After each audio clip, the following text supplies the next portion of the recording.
በኢትዮጵያ የሚገኘው የአሜሪካን ኤምባሲ ለዜጎቹ ማሳሰቢያ መልእክት በትላንትናው ዕለት አስተላልፏል። ማሳሰቢያው ለአብይ አህመድ አገዛዝ በቃሪያ ጥፊ የመመታት ያህል የሚያምነው ማለት ይቻላል።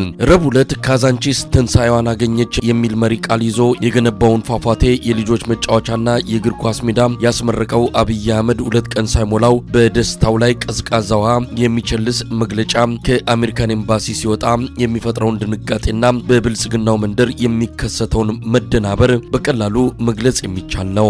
በርግጥም ሰላም ነው፣ ሁሉ ነገር የብልጽግና መላካች ነው። በካዛንቺስ ውስጥ የበለጸገችዋንና ጠንካራዋን ኢትዮጵያ አየናት የሚለው ከበሮ ድለቃ ሰማይ ምድሩን አጨናንቆት ነበር። ሰሞኑን ኢትዮጵያ ሰላም አይደለችም፣ ብልጽግናንም ስሙ እንጂ የተረፈን ሌላ ምንም ነገር የለም። የቀድሞ ሰላማችንን እንኳን መልሱልን፣ ድህነታችን ባለበት እንዲቆም ካደረጋችሁ ራሱ ውለታ እንደዋላችሁ ቁጠሩት እያለ ህዝቡ ምሬቱንና ጮቱን ባገኘው አጋጣሚ እያሰማ ባለበት ጆሮአችን የዝሆን ነው፣ ሆዳችሁ በጠኔ ቢደርቅ እንኳን አይናችሁ የሚያምር ነገር ካየ ትልቅ ለውጥ ነው። ሲርባችሁ ፒያሳኑና የሰቀልናቸውን ብልጭልጭ መብራቶች ተመልከቱ።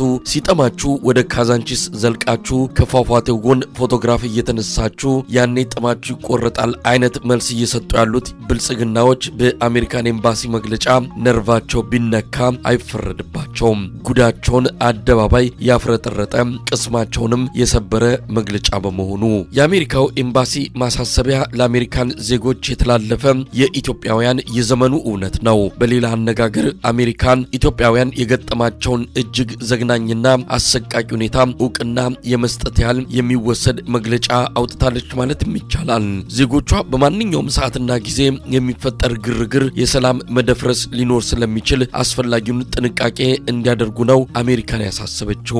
አብይ አህመድ ሀገሪቱን በሙሉ በእሳት ለኩሶ ሁለቱን ትልልቅ ክልሎች ጦርነት ላይ ጥዶ አዲስ አበባ ላይ ደሴት በመስራት ኢትዮጵያ ሰላም ናት የሚል መፈክር 4 ኪሎ ቁጭ ብሎ በ5 ኪሎ ሜትር ውስጥ በገነባው የኮሪደር ልማት ተደብቆ የሚለቀው ዲስኩር ውሃ እንዲበላው ያደረገ ማሳሰቢያ ነው ከአሜሪካን የተሰማው። ሰላም ብሎ በሚመጻደቅባት አዲስ አበባ ሰላም እንደሌለ የሚገልጽ መግለጫ በመሆኑ እነ ካናዳና እንግሊዝ ከዚህ ቀደም ያወጡትን ማስጠንቀቂያ እስካሁን አልቀየሩትም።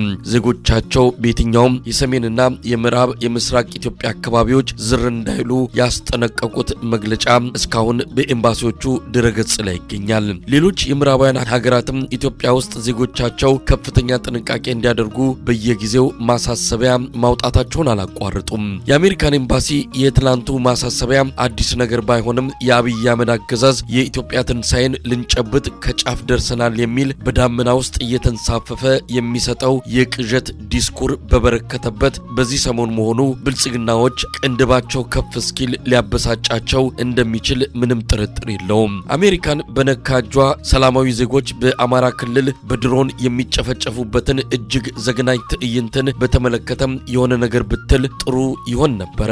የቢቢሲ አማርኛ የሰሞኑ የእናርጅና እናውጋ ሪፖርቱ እንኳን የወረቀት መግለጫ ይቅርና ማዕቀብ የሚያስጥል ውሳኔ ላይ የሚያስደርስ በሆነ ነበር። ለማንኛውም ለአሜሪካን ዜጎች በኤምባሲ በኩል የተላለፈው ማሳሰቢያ አዲስ አበባ ድንገተኛ ብጥብጥ ሊነሳ እንደሚችል የሚጠቁም መሆኑን መገንዘብ ያስፈልጋል። ህዝብ ፍጹም ተማሯል። ኑሮ እንደ ቋጥኝ ከብዶት የሚገባበት አቶ ተቀምጧል። የሆነ ነገር ቢፈነዳ መመለሻም የለውም። ይህ እንደሚሆን ደግሞ አሜሪካውያኑ ጠንቅቀው ያውቃሉ። ይህም ነው ያሳሰባቸው። የአብይ አህመድ አገዛዝ እንደተለመደው አሜሪካንን ያሳሰባት እኛን አያሳስበንም፣ ኢትዮጵያ ሰላም ናት፣ የጠላት ወሬ ነው አይነት መግለጫ ይሁን ማላገጫ መስጠቱም የሚጠበቅ ነው።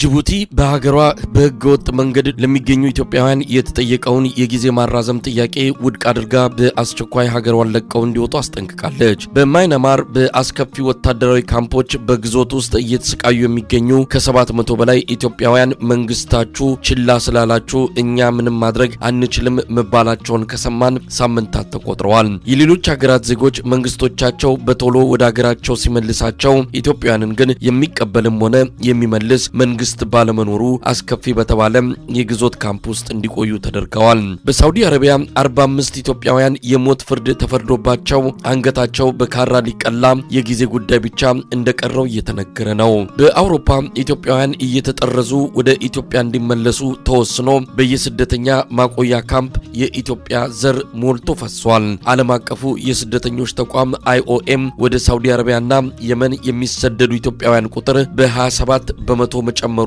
ሰሞኑን ባወጣው ሪፖርት አስታውቋል። በአንድ ዓመት ውስጥ ብቻ ከ234,000 በላይ ኢትዮጵያውያን ሀገራቸውን ጥለው ሳውዲ አረቢያ መግባታቸውም ታውቋል። የሳውዲ አረቢያ እስር ቤቶች በገረጡ ከሰውነት ተራ በወጡ በበሽታ በተወለጉና በሚሰቃዩ ኢትዮጵያውያን መጨናነቃቸውም በቪዲዮ ተደግፈው ከሚወጡ መረጃዎች ለማወቅ ተችሏል። ኬንያ በየጊዜው ኢትዮጵያውያንን አስራት አባራለች። እስከ ደቡብ አፍሪካ በተዘረጋው የስደት መንገድ በያገሩ እስር ቤቱን የሞላው ኢትዮጵያዊ መሆኑን መስማት አሁን ላይ ተራ ክስተት እየሆነ መጥቷል። በተለይ ባለፉት 5 ዓመታት ኢትዮጵያውያን በከፍተኛ ቁጥር ሀገራቸውን ጥለው መውጣታቸውን አሃዞች ያመለክታሉ። ከኢትዮጵያ ኑሮ የዱባይ እስር ቤት ይሻላል የሚሉ ወጣት ኢትዮጵያውያን ወደ ሚዲያው ወጥተው በድፍረት መናገርም ጀምረዋል። ይበርግጥም ልብ የሚያደማ አጥንት የሚሰብር እጅግ የሚያሸማቀቅ ብሔራዊ ውርደት ነው።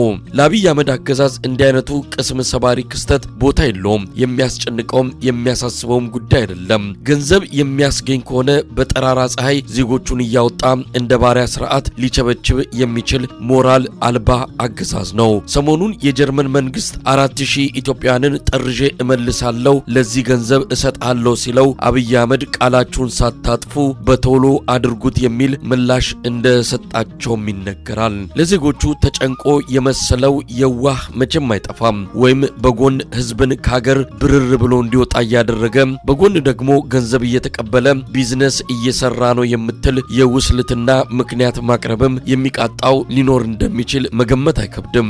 ምንም ይሁን ምን ኢትዮጵያዊነት በዓለም መድረክ ላይ ተዋርዷል። ለዜጎች ቅንጣት ታክል ርህራሄ የሌለው የሚመራውን ህዝብ በጠላትነት የሚመለከት ገዢ መንግስት በመሆኑ በየሀገራቱ ኢትዮጵያውያን ሲሰቃዩና ውርደትን ሲጋቱ ሰምቶ እንዳልሰማ መሆንን ቢመርጥ ብዙም የሚገርመን አይደለም። የጫት ፍጆታዋን ሳይቀር ከኢትዮጵያ የምታገኘው የልሁና መሰረት የሆነውን የወደብ ኪራይ ከኢትዮጵያ በስተቀር ሌላ ደንበኛ የሌላት ውሃ መስመር ተዘርግቶ የተሰጣት ፍራፍሬና አጠቃላይ ቀለቧን ከኢትዮጵያ እየተጫነ የሚራገፍላት በቆዳ ስፋት አንድ ጭብጦ የምታክል ሀገር ጅቡቲ ኢትዮጵያውያንን መድረሻ ከልክላ እንዲህ በዓለም መድረክ ላይ ስታዋርደን መልስ የሚሰጣት ተመጣጣኝ እርምጃ በመውሰድ ተከብሮ የሚያስከብረን መንግስት ባለመኖሩ የማንም መጫወቻ ሆነን እንድንቀር ተፈርዶብናል። ድሮውንስ ባለቤቱ ያቀለለውን አሞሌ ባለዕዳ እንዴት ይሸከመዋል?